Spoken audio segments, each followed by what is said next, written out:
Hey YouTube, this is Southern Prepper 1. I do wish I would have harped on this more. I wish I'd have made more videos on it. I have made videos in the past on wheat and the importance of wheat for the prepper. I think this is the #1 staple food. Now, if you're allergic to it or you have problems, then this isn't something for you. But wheat is something my wife can take, and I'm responsible for grinding it. She doesn't grind it. So I get it ground up for her, and she can take this and make all kinds of stuff with it. I think it's the backbone of the prepper's plan. And now some of you are like, I can't eat it, or that's no good for you. That's not the point. The point is wheat has always been a staple from all over the world. I think the average American eats the equivalent of 180 pounds of wheat. And that would be in bread and other things that wheat is used for. Some countries, I read it was over 500 pounds of wheat in one country, and then some countries eat like 80 or 90. So it's different throughout the world for your diet.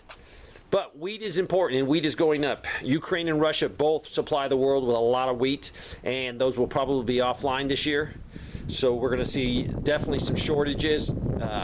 Biden and the other world leaders were actually discussing food shortages, so they're definitely setting us up for higher prices and more problems. But there's 27 African or Middle Eastern countries that get 50% of their wheat imports are from Russia or Ukraine. So those countries are going to have severe problems. Now they're going to have to find another source, and what's happening is the price is going up, up, up, and up. If you've noticed, if you look at my little picture that's associated with Southern Prepper 1, you see me there sitting there, and in the background there's, I think, a whiteboard or a piece of cardboard, and it has prices on it.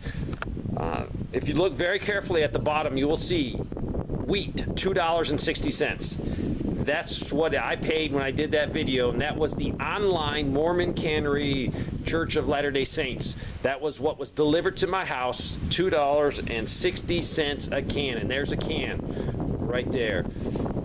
Right now, if you order it from them, you won't even get delivery, I think, till in April. But it is $6.62. I wish I would have had you guys just seen the importance of making sure you put plenty of wheat back. The reason I put wheat back, and a lot of it, not just a year's supply, not 2 years supply, not 3 years supply, hopefully about 3.5 years supply. It was so cheap. And it's something I can't grow, and I love my breads. I love anything made with wheat. Yes, I know, you don't make me fat.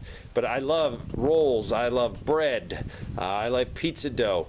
Now, when you have wheat, it's definitely not the same as flour. White flour is bleached, it's ground up, it's easy to use, but it has no nutritional value.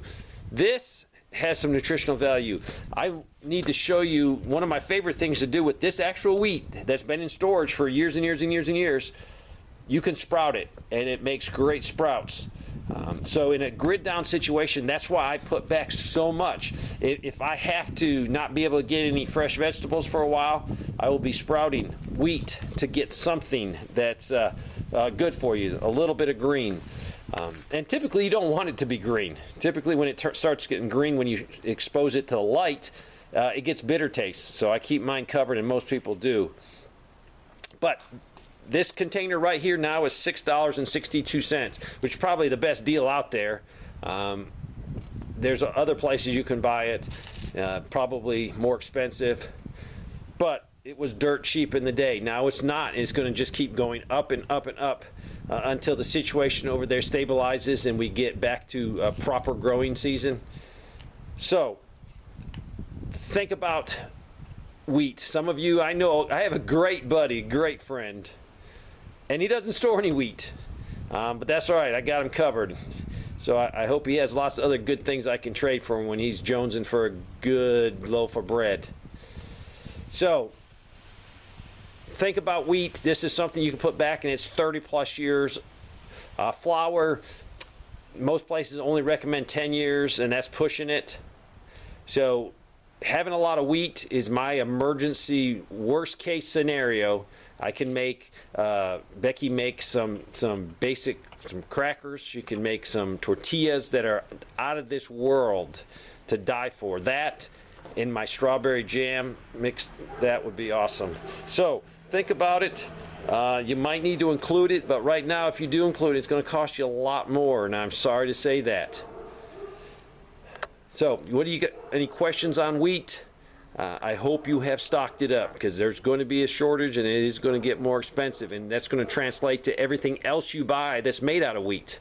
It will cost you more. Thanks for watching.